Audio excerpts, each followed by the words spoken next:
et je vous propose de parler de nutrition et d'alimentation dans une chronique qui s'appelle l'Instant D. Donc, on entend souvent que les féculents ça fait grossir, vrai ou faux, donc je vous propose d'aborder ce thème aujourd'hui. D'abord, connaissez-vous tous les féculents? Les pâtes, le riz, la semoule, le blé, on est d'accord, mais les patates, pour 80% d'entre vous, c'est un légume. Raté! Les patates sont riches en amidon, le sucre lent ou sucre complexe qu'on trouve essentiellement dans les féculents. Elles en contiennent 20%. Et pour les légumes secs ou légumineuses, c'est-à-dire les pois chiches, les haricots blancs par chez nous, donc c'est les mougettes, les lingots, les lentilles, les haricots rouges. Donc ces légumes secs sont riches en amidon, ils en contiennent 15%, ce sont donc des féculents. Alors autre sujet un petit peu litigieux, ce sont le maïs et les petits pois. Donc le maïs donne de la farine, c'est donc une céréale et un féculent. Quant aux petits pois, oui, ils sont riches en sucre, ils en contiennent 12% alors que la majorité des légumes en contiennent 5%, mais ils ne contiennent que 6% d'amidon. Ce sont donc des légumes. Donc maintenant que vous connaissez tous les féculents, devez-vous les traquer dans votre alimentation? La réponse est non. Les féculents sont indispensables. En effet, même s'ils sont 3 à 4 fois plus sucrés que les légumes, il faut savoir que notre énergie doit provenir quasiment pour moitié des sucres lents.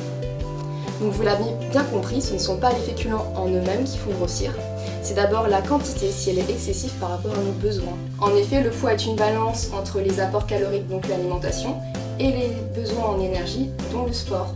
Et si nous apportons plus de calories par l'alimentation que ce que nous dépensons en faisant du sport, nous grossissons. Et inversement. Donc comment faire pour améliorer la qualité et pour maîtriser la quantité de ces féculents? Donc c'est très simple, il faut associer légumes verts et féculents dans son assiette. Donc vous choisirez les pâtes mais aussi les haricots verts. En effet, les légumes ils sont riches en eau, ils sont riches en fibres donc ils nous rassasient et ils sont peu caloriques donc on peut en prendre à volonté. Comme ça, on ne se resserre pas en féculents. Mais il faut aussi savoir que le jus des légumes permet de diminuer la matière grasse qui est ajoutée dans les féculents.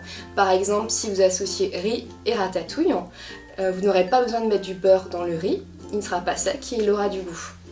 N'hésitez pas non plus à utiliser des coulis de tomates non cuisinées et des épices pour donner du goût aux féculents. Donc les pâtes au curry par exemple, c'est super bon et ça change des pâtes au gruyère.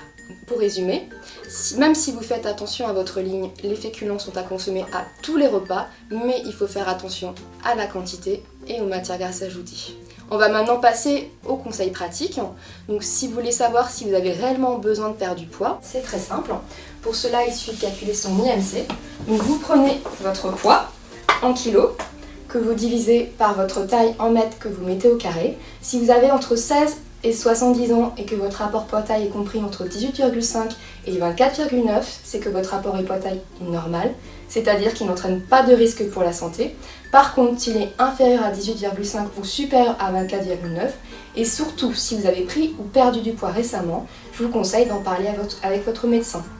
Donc pour les sportifs qui ont une très belle tablette de chocolat, pas d'inquiétude si votre rapport poids-taille est supérieur à 25, le muscle pèse plus lourd que la graisse, donc c'est normal.